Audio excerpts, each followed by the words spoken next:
کیونکہ قبائلی سسٹم تھا نا، اس میں یہ نہیں دیکھا جاتا تھا کہ اس کا مذہب کیا ہے، پہلے نمبر پہ دیکھا جاتا ہے یہ ہمارے قبیلے کا ہے، تم نے ہمارے قبیلے کے بندے کو مارا تمہیں نہیں چھوڑیں گے۔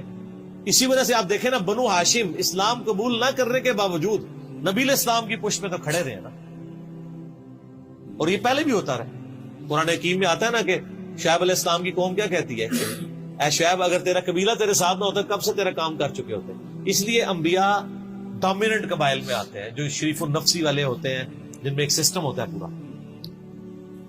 تو اور پھر جو ہے نا وہ اگلے دن پھر ابو ذر غفاری نے اس طرح کلمہ پڑھا، پھر ان کی پٹائی ہوئی، پھر حضرت عباس نے ان کو بچایا، اور پھر وہاں سے یعنی وہ چلے گئے۔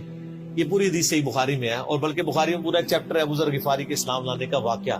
امام بخاری نے ابو ذر غفاری کا پروٹوکول یہ رکھا ہے کہ اسلام کا پورا چیپٹر بنایا ہے ابو ذر غفاری کے اسلام لانے کا واقعہ۔ باقی یہ درویش صفت آدمی تھے، اور دنیا کو 3 طلاقیں دی ہوئی، اور وہ اس لیے کہ انہوں نے نبی علیہ السلام کو بڑا کلوزلی آبزرو کیا تھا۔ نبی علیہ السلام کی جتنی احادیث دنیا سے زہد اور دنیا پرستی کی مذمت پہ ہے نا، اکثر احادیث کے راوی ابو ذر غفاری۔ چونکہ انہوں نے نبی علیہ السلام کو بڑا کلوزلی آبزرو کیا تھا، تو اس لیے وہ صحابہ کرام پہ جب دنیا کے خزانے کھول دیے گئے، اور بعض اصحاب اور بعض تابعین میں انہوں نے جب دنیا کی محبت میں غلبہ اور عیاشی کا لیول دیکھا تو ان سے وہ برداشت نہیں ہوتا تھا۔ اور تو نبی علیہ السلام کی صحبت کی ہوئی تھی۔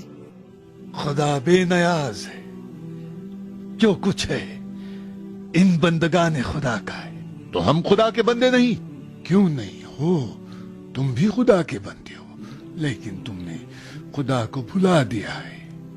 ضرورت سے زیادہ تمہارے لیے لباس کا انبار ہے، تمہارے لیے کتنے قسم کے لذیذ کھانے بنتے۔ معاویہ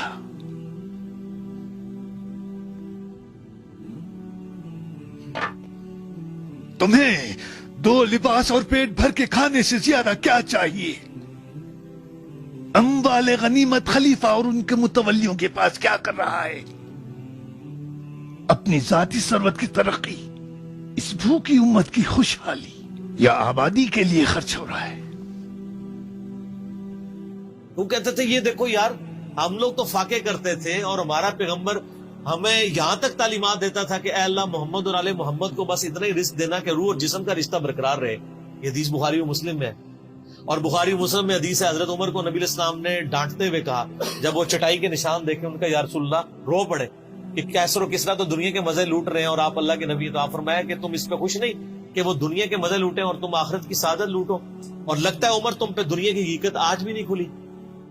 جن لوگوں کے سامنے یہ ساری چیزیں تھیں، جن لوگوں نے نبی علیہ السلام کا وہ پیریڈ دیکھا تھا، پھر ان کو یہ بھی پتا تھا کہ بخاری و مسلم میں نبی علیہ السلام کے جو آخری خطبات میں سے شہدائے احد کے اوپر جو نماز جنازہ آپ نے 8 سال بعد پڑھی، اور وہاں پہ آپ نے جنازے یعنی ادھر قبرستان میں خطبہ دیا عبرت کے لیے، اور اس میں کئی چیزیں تھی۔ ایک تو یہ تھی کہ یہ یہاں پہ وہ لوگ دفن ہیں جنہوں نے اسلام کے لیے قربانی دی ہے، اور ان کا پھل تم نے کھانا ہے، وہ دنیا سے اسی طریقے سے گئے ہیں، کفن میں نہیں دیا گیا کئی لوگوں کو۔ نمبر 2، اسی میدان میں مال غنیمت سمیٹنے کی وجہ سے ایک فتح شکست میں بدل گئی تھی، جبکہ اللہ کے نبی بھی موجود تھے، اللہ نے اس کا بھی لحاظ نہیں کیا، اور وہ فتح شکست میں بدل گئی کہ انہوں نے مال غنیمت لپیٹنے میں نبی علیہ السلام کی حکم عدولی کر دی، تو تاکہ بعد میں یہ معاملہ نہ ہو۔ تو وہاں آپ کا خطبہ بخاری مسلم دونوں میں ہے، آپ نے فرمایا کہ، اور حضرت عقبہ ابن عامر کہتے ہیں میں نے آخری دفعہ نبی علیہ السلام کو ممبر پہ اسی دن دیکھا تھا۔ آپ نے فرمایا کہ میں اللہ کی قسم اپنے حوض کوثر کو اس وقت دیکھ رہا ہوں، اللہ نے دکھا دیا، اور آپ نے فرمایا کہ مجھے یہ خطرہ نہیں ہے کہ تم میرے بعد شرک کرنے لگو، لیکن مجھے ڈر ہے کہ تم دنیا کے مال میں پھنس جاؤ گے، اور پھر تم ایک دوسرے کو قتل کرو گے جس طرح اگلی قوموں نے کیا، اور تم بھی تباہ و برباد کر دیے جاؤ گے جس طرح اگلے۔ اس سے زیادہ کیسے آپ ڈر سناتے؟ اب یہ ساری چیزیں موجود تھیں۔ آپ فرمایا مجھے خطرہ یہ ہے کہ دنیا کا مال تم پہ کھول دیا جائے گا، ان قریب کیسر و کسرا کے خزانے تمہارے پاس آ جائیں گے، جو بخاری مسلم میں آتا ہے نا کہ نبی علیہ السلام نے کہا کہ مجھے اللہ نے 2 خزانے عطا کر دیے، ٹھیک ہے، زمین کی خزانوں کی چابیاں، اور جس سے وہ بریلویوں نے کچھ اور ہی قیدا بنا لیا۔ اس میں موجود ہے کہ کیسر و کسرا کے خزانے، یعنی آپ کو بتایا گیا کہ رومن اور پرشین امپائر جو ہے مسلمان فتح کر لیں گے یرموک اور قادسیہ کے اندر، اور مسلمانوں کے پاس وہ دولتیں آ جائیں گی، پھر آہستہ آہستہ وہ بھی اسی دنیا کی محبت کا شکار ہو جائے گی. اب یہ ساری باتیں حضرت ابو ذر غفاری کے سامنے تھی. حتیٰ کہ صحیح بخاری میں آتا ہے کہ ابو ذر غفاری کہتے ہیں مجھے دن یاد ہے کہ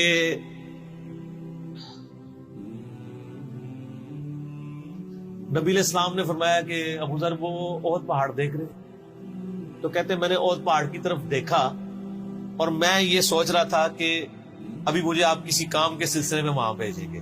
دن کا وقت تھا تو میں اپنے ذہن میں یہ اندازہ لگانا شروع کر دیا کہ کوئی کام بتائیں گے تو میں یہ پہنچ کے واپس کتنی دیر میں آؤں گا. لیکن آپ نے یہ بات نہیں کرنی تھی. آپ نے فرمایا کہ اگر یہ سارا پہاڑ جو کئی کلومیٹرز پہ پھیلا ہوا ہے, آج بھی احد پہاڑ موجود ہے مدینہ شریف میں, مسجد نبوی سے بھی نظر آتا ہے, اور جو شہدائے احد کا قبرستان ہے اس کی بالکل بیک سائڈ پہ کئی کلومیٹرز پہ پھیلا ہوا, اگر یہ سارا سونے کا ہو تو آپ علیہ السلام فرمایا کہ میں سب کا سب اللہ کی راہ میں فوراً شام سے پہلے خیرات کروں, اپنے پاس میں 2 یا 3 دینار ہی رکھوں صرف, یعنی جو ٹوٹل زندگی گزارنے کے سب خیرات کروں. اب مجھے بتائیں جن لوگوں نے, یہ ابو ذر غفاری راوی, جن لوگوں نے یہ حدیثیں حضور سے سنی ہوئی تھی, جب وہ یہ دیکھتے تھے کہ رومن اور پرشین امپائر کے گرنے کے بعد جب مسلمانوں کے پاس خزانے آئے ہیں اور حضرت عثمان کے دور میں لوگوں کے لاکھوں روپے آج کے وظیفے لگ گئے ہیں گھر بیٹھے, وہ بھی انہی عیاشیوں میں پڑ گئے, تو ان کو یہ چیزیں ہضم نہیں ہوتی تھی. تو یہ شام ہجرت کر گئے تھے. نبی علیہ السلام نے پہلے ہی کہا تھا, المستدرک الحاکم میں تو ڈیٹیل موجود ہے. ابو ذر,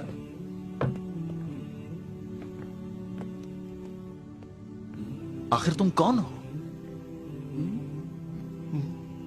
کل میں کون ہوں گا معلوم نہیں, مگر آج میں بتکدے میں ابراہیم ہوں. تعجب ہے تم جیسے رسول کے صحابی پر مسلمین کے دارالخلافت کو بت کدے سے تعبیر کرتے ہو. مجھے ذرا برابر بھی شک نہیں ہے, جبکہ میرے سامنے ہی وہ جعلی حدیث بنائی جاتی رہی. اب کدو خریدنے پر کس کو جنتی بناؤ گے؟ میں تم سے پوچھتا ہوں مروان, جھوٹی حدیث بنانے والا, کعب کس بت کی شبیہ ہے؟ اتنا وقت نہیں ہے جو تمہاری بکواس سنے. نکل جاؤ یہاں سے, مجھے خلیفہ سے ملنا ہے. خلیفہ میں ہوں.